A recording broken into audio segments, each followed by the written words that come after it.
5-minute drive.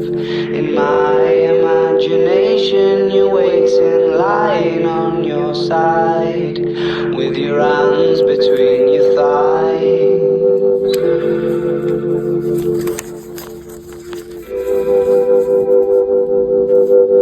Stop and wait a sec.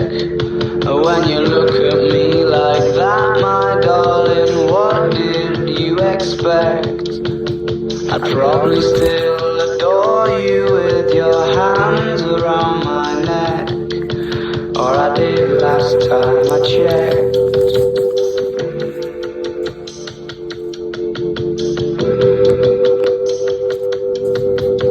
Not shy of a spark, the knife twists at the thought that I should fall short of the mark.